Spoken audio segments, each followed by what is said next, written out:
దక్షిణ భారతదేశంలో ఒక దేవుడిని ప్రజలు ఎంతో ప్రేమగా భక్తి శ్రద్ధలతో కొలుస్తారు. ఆయన పేరు అయ్యప్ప స్వామి. ఆయన కరువన్ బలం కలిగిన దేవుడు. అన్ని వర్గాల ప్రజలు ఆయనను పూజిస్తారు. ధర్మం అంటే న్యాయం కర్తవ్యం. అయ్యప్ప స్వామి ధర్మానికి ప్రతీక. ఆయన మనకి దయని నేర్పుతారు. ఆయన కక్కని ప్రేమ భక్తితో మంది చెప్పుకుంటారు. అది మనకి విశ్వాసం యొక్క శక్తిని గుర్తు చేస్తుంది. అయ్యప్ప స్వామి ఉనికి మన జీవితాలను ఆశీర్వాదం పుతుంది. అయ్యప్ప స్వామి జన్మ కథ విశిష్టమైనది. ఆయన శివుడు, మోహిని కుమారుడు. మోహిని విష్ణువు స్త్రీ రూపం. ఇది అయ్యప్పని సామరస్య చిహ్నంగా చేస్తుంది. ఆయనిద్దరు శక్తివంతమైన దేవుడును ఏకం చేస్తారు. ఒక చెడ్డ రాక్షసిని నాశనం చేయడానికి అయ్యప్ప జన్మించారు. ఈ రాక్షసిని శివుడు, విష్ణువుల బిడ్డ మాత్రమే ఓడించలేదు. అయ్యప్ప తన విధిని నెరవేర్చారు. ఆయన రాక్షసిని ఓడించి లోకాన్ని కాపాడారు.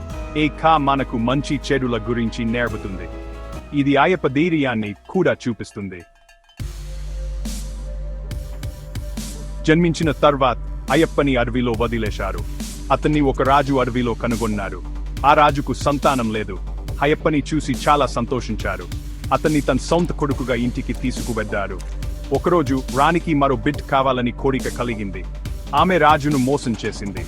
అనారోగ్యంగా నటిస్తుంది. రాజు చాలా ఆందోళన చెందారు. రాణికి పులి పాలు కావాలని అడిగింది. ప్రేమతో మోహంలో పడి రాజు అంగీకరించారు. అయ్యప్ప తన దైవకృప్యం తెలుసుకున్నారు. అతను అడవికి వెళ్లి పులులతో తిరిగి వచ్చారు. అయ్యప్ప స్వామి అత్యంత ప్రసిద్ధ క్షేత్రం శబరిమల. ఇది కేరళలో ఉంది. ప్రతి సంవత్సరం లక్షలాది మంది భక్తులు యాత్ర చేస్తారు. ఈ యాత్రను శబరిమల అయ్యప్ప యాత్ర అంటారు. యాత్రికులు నలుపు లేదా నీలి రంగు దుస్తులు ధరిస్తారు. వారు 41 రోజులు కఠినమైన దీక్షలు పాటిస్తారు. ఇందులో సాధారణ ఆహారం, బ్రహ్మచర్యం ఉంటాయి. వారు ఎరుముడి కట్టును మోస్తారు. ఇది అయ్యప్పకు నైవేద్యాలతో కూడిన వస్త్రం. అయ్యప్ప స్వామి చుట్టూ అనేక కప్పలు ఉన్నాయి. ఒకటి ఆయన ముస్లిం యోధుడు వావర్తో స్నేహం గురించి చెబుతుంది. వావర్ ఒక దమంగ్, అతను అయ్యప్ప భక్తుడు అయ్యారు. మరొక అయ్యప్ప ఒక గిరిజన మహింతో కలిసిన సంవర్తనం గురించి చెబుతుంది. ఆమె ఆయన వీర భక్తురాలు అయింది. ఈ కథలు అయ్యప్ప సార్వత్రిక ఆకర్షణను హైలైట్ చేస్తాయి. తెలుగు సంస్కృతిలో అయ్యప్ప స్వామిని ఎంతో గౌరవిస్తారు. ఆంధ్రప్రదేశ్, తెలంగాణలో ఆయనకు అనేక దేవాలయాలు ఉన్నాయి. హైదరాబాద్లోని అయ్యప్ప స్వామి దేవాలయం ఒక ప్రసిద్ధ దేవాలయం. నెల్లూరులో మరో ముఖ్యమైన దేవాలయం ఉంది. ఈ దేవాలయాలు ముఖ్యమైన యాత్రా స్థలాలు. భక్తులు గొప్ప విశ్వాసం, భక్తితో వీటిని సందర్శిస్తారు.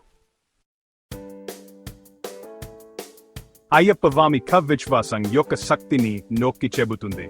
ఆయన భక్తులు ఆయన ఆశీర్వాదాలను నమ్ముతారు. వారు ఆయన ఆరాధనలో శక్తి, ధైర్యం పొందుతారు. అయ్యప్ప కక్క మనకు ధర్మంగా ఉండటం నేర్పుతుంది. ఇది మనకు అవసరమైన కూడా చేయడానికి దిరిగన్వాయి. ఆయన బోధనలు నేటికి ప్రస్తావన. అయ్యప్ప స్వామిని తరచుగా నిర్దిష్ట చిహ్నాలతో చిత్రీకరిస్తారు. ఆయన విల్లు, బాణాలు ధరిస్తారు. ఇవి ఆయన ధైర్యాన్ని సూచిస్తాయి. ఆయన మెడలో గంట ధరిస్తారు. ఇది ఆయన దవ్య ఉనికిని సూచిస్తుంది. ఆయన యోగ భంగిమలో కూర్చుంటారు. ఇది ఆయన ఆధ్యాత్మిక బలాన్ని సూచిస్తుంది. ఈ చిహ్నాలను అర్థం చేసుకోవడం వలన అయ్యప్పతో మన సంబంధం మరింత లోతుగా అవుతుంది. అయ్యప్ప స్వామి వారసత్వం మనకు స్ఫూర్తినిస్తుంది.